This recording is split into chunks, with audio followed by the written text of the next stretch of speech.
దేశంలో రాజకీయ పార్టీల ఆదాయ వ్యయ లెక్కల్లో ఆసక్తికర అంశాలు వెలుగు చూశాయి. 2024 నుంచి 25 ఆర్థిక సంవత్సరంలో దేశంలో అత్యధిక ఆదాయం వచ్చిన ప్రాంతీయ పార్టీగా టీడీపీ రికార్డు సృష్టించింది. ఇదే సమయంలో ఎక్కువ ఖర్చు పెట్టిన పార్టీగా వైసీపీ నిలిచింది. దేశవ్యాప్తంగా ప్రాంతీయ పార్టీల ఆర్థిక పరిస్థితిపై అసోసియేషన్ ఫర్ డెమోక్రటిక్ రిఫార్మ్ సంస్థ ప్రత్యేక నివేదికను విడుదల చేసింది. దీని ప్రకారం తెలుగు రాష్ట్రాలలోని ప్రధాన పార్టీల జాతీయ స్థాయిలో అగ్రస్థానంలో నిలవడం విశేషంగా వ్యాఖ్యానిస్తున్నారు. 2024 నుంచి 25 ఆర్థిక సంవత్సరానికి గాను దేశంలోనే అత్యధిక ఆదాయం గడించిన ప్రాంతీయ పార్టీగా తెలుగుదేశం సరికొత్త రికార్డును సృష్టించింది.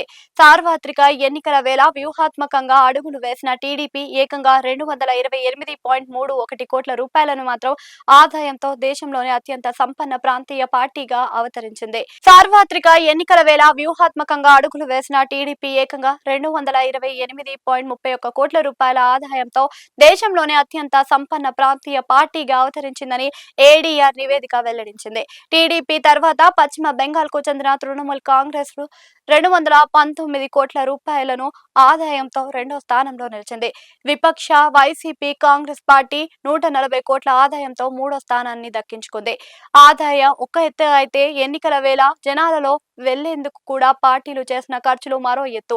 ఈ వ్యాయాల విభాగం వైఎస్ఆర్ కాంగ్రెస్ పార్టీ దేశంలోనే అన్ని ప్రాంతీయ పార్టీలను వెనక్కి నెట్టి మొదటి స్థానంలో నిలిచింది. 2024 నుంచి 25లో వైసీపీ ఏకంగా 340.20 కోట్ల రూపాయలను ఖర్చు చేసింది.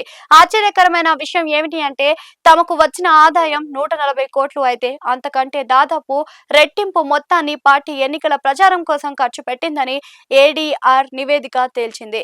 వైసీపీ తర్వాత ఒడిశాకు చెందిన బీజు జనతా దళ్ రెండో స్థానాలలో తృణమూల్ కాంగ్రెస్ పార్టీ మూడో స్థానంలో ఖర్చు చేసినట్లుగా చెబుతున్నారు. గత ఆర్థిక సంవత్సరాలతో పోలిస్తే ఈ పాత కొత్త లెక్కల మధ్య స్పష్టమైన మార్పులు కనిపిస్తున్నాయి. సాధారణ రోజుల్లో ప్రాంతీయ పార్టీల ఆదాయ వనరుల పరిమితంగా స్థిరంగా ఉండేవి. కానీ ఎన్నికల సంవత్సరమైన 2024-25 కార్పొరేట్ నిధులు భారీ విరాళాలతో పార్టీలకు నిధులు వరద పారిందని విశ్లేషిస్తున్నారు.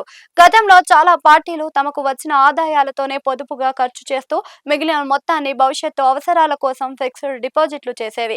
కానీ ఈసారి గెలిపే ఏకైక లక్ష్యంగా పెట్టుకోవడంతో రాబడిని మించి భారీగా వ్యయం చేశాయని అంటున్నారు. దేశంలో మొత్తం 67 గుర్తింపు పొందిన ప్రాంతీయ పార్టీలు ఉండగా అందులో కేవలం 36 పార్టీలు మాత్రమే నిర్ణీత గడువులోని తమ ఆడిట్ నివేదికలను ఎన్నికల సంఘానికి సమర్పించాయి. వీటిని ఆధారంగా చేసుకుని ఏడీఆర్ నివేదిక రూపొందించినట్లుగా వెల్లడించింది. ఇంకా 31 పార్టీలు తమ అధికారిక లెక్కలను అప్పగించాల్సి ఉందని అంటున్నారు. మిగిలిన పార్టీల లెక్కలు కూడా వస్తే ఈ గణాంకాల్లో మరికొన్ని ఆసక్తికరమైన మార్పులు చోటు చేసుకునే అవకాశం ఉందని వ్యాఖ్యానిస్తున్నారు.